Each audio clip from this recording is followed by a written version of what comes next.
Hey everybody, I'm Z-Rex. As always, the director of the new Super Smash Bros. Games posts a couple images every week, so I'm going to go over what was shown this week.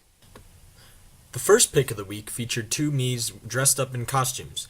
Sakurai said, "Hello, I'm Samus the Intergalactic Bounty Hunter, and I am Meta Knight joining the battle."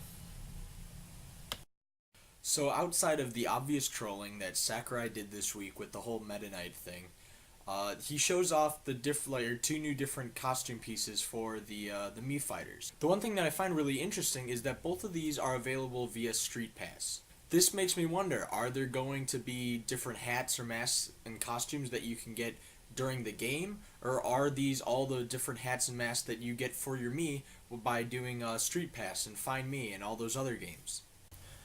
Tuesday's image features Pac-Man, Pikachu, Captain Falcon, and a new item, the Special Flag. Sakurai says if you manage to raise this special flag for long enough, an additional KO count will be added to your score in a time match, or you'll get an extra stock for a stock match. When this appears on the stage, the fight for the flag becomes a fierce battle of tactics, which makes things pretty interesting. The special flag has been featured as an item in the game for a little while now, and we've been able to see it especially in the Pac-Man trailer. It does sound like a major game changer, but I bet you that it's going to be a lot like when you're playing with the Dragoon on the field. I'm sure that everyone will be chasing down the person holding it and beating the crap out of them until someone either gets it or maybe it disappears after a certain while. Maybe kind of like the Smash Ball does. Also, for the record, I find Pac-Man's face in here hilarious. The next image features the return of Meta Knight. Sakurai says, "Looks like there was an imposter in the earlier post, so I introduced him to my sword." I'll leave it up to your imagination if he really said that or not. The veteran hero Meta Knight returns to battle. We didn't forget the battleship Halberd either. He continues to say that Meta Knight's up special move, Shuttle Loop, changed quite a bit in this game. The glide is gone and the attack slashes opponents twice while spinning in a large loop. This has turned into a highly technical and effective move. So, as I said earlier, Monday's post was mostly just Sakurai trolling. Meta Knight is finally back and he looks pretty good. Obviously, all the glides are gone, as they've already been shown to be gone when they showed Pit during the Super Smash Bros. Direct a while ago. So I think that overall, they're probably going to have Meta Knight be much more nerfed. Obviously, he was in his own tier last time, so they're going to make a conscious effort to try and bring him down. The fact that his up B has changed is probably a sign of this, and I think he's going to overall be still a good character, but much lower tier. I also just have to acknowledge the fact that he looks amazing in HD. Like, the whole armor and his gloves now have the armor on it, and his mask is like very detailed, and maybe it'll crack during the game since we've already seen some battle damage from Little Mac.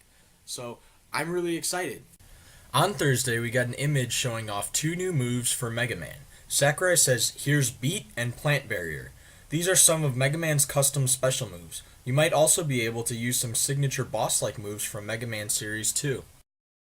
These moves just look like custom moves for Mega Man. The Plant Barrier obviously replaces his Leaf Shield, and Beak will obviously replace his Up B instead of the Rush Coil. I do like that he mentioned that there will be other boss moves included, which means that there's a lot of speculation about what could be thrown in. He's had tons of games with tons of villains in them, so it'll be great to see where they decide to pull from next. The last image of the week features a screen from Smash Run. Sakurai says, "Here's the place you equip powers for Smash Run. Pack a good mix of them like a lunchbox and off you go. You can change how the powers are set up by touching their icons and dragging them. If you hit the X button, it will randomly fill up the remaining weight allowance with powers. You can keep changing the lineup as many times as you please. The level of power is proportional to its strength, number of uses, and weight. Organizing them might be easier if you label your favorite powers with a star." If you have played Kid Icarus Uprising, you'll know that the power scheme is laying out very similar. In Kid Icarus Uprising, you had to put your powers in, but they were in Tetris-shaped squares, and you had to kind of fit them as many as you could into one giant square.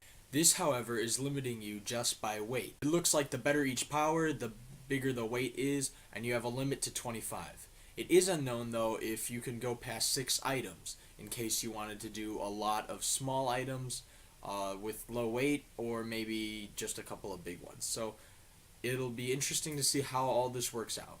that's all there is for this week. Be sure to check out next week's videos, and be sure to like and subscribe, and check out all the other videos we have on this channel.